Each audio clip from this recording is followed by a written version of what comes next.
Chapter 6 deals with the largest group of students who have an exceptional learning need, those with specific learning disabilities. It is probably the most recently defined exceptionality in the high incidence groups. It is the largest, as I mentioned, with some 6% of the school-age population nationwide being labeled such. It's been a relatively recent phenomenon. It began to be studied in the early 20th century when we looked at kids who had difficulty with learning to read.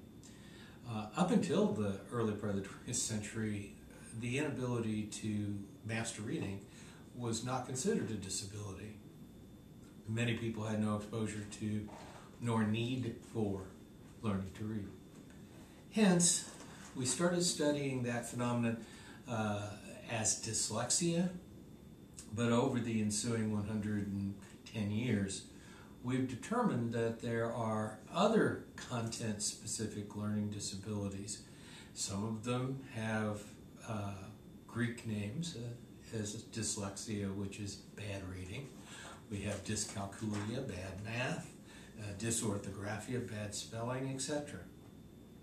The condition seems to be hereditary, and as you read or have a large component of hereditary nature, as you read the chapter, you'll notice that there are a number of issues that occur that indicate that that might be a hereditary function, but researchers have certainly not been firmly convinced it is the only cause or etiology of that condition.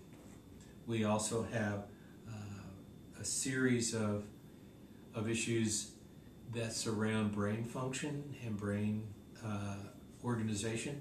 As a matter of fact, much of the early history of learning disabilities was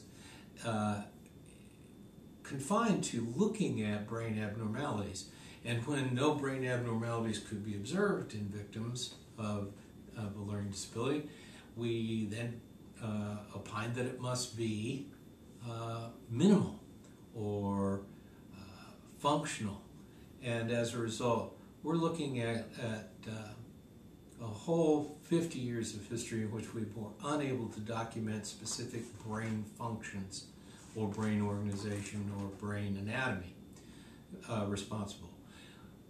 With more precise and more sophisticated machinery, we have been able to determine that there are subtle differences in brain organization and patterns and anatomy. Those have been studied extensively, and you'll see some documentation in the chapter of those. The quiz does not heavily tap those kinds of medical issues, but you'll see them in the literature as you enter the field.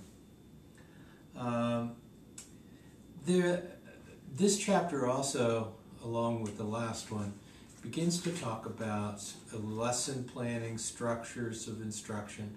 And I wanted to throw out a few terms that you'll probably run into. First of all, we're talking in all of the categories of teaching exceptional learners about stages of acquisition. We know that when kids begin to learn a skill, they start out in the acquisition stage, and it's characterized by clumsy, slow progress, just like you probably experienced when you were trying to learn to ride a bicycle. Then we go through a period of mastery in which we kind of get the skill down, and then lastly we have a maintenance process. Those of you who took a foreign language in high school or college probably went through that same set of periods. However, if you haven't spoken, read, or interacted with native speakers of that language, you probably have had a failure of maintenance of that skill.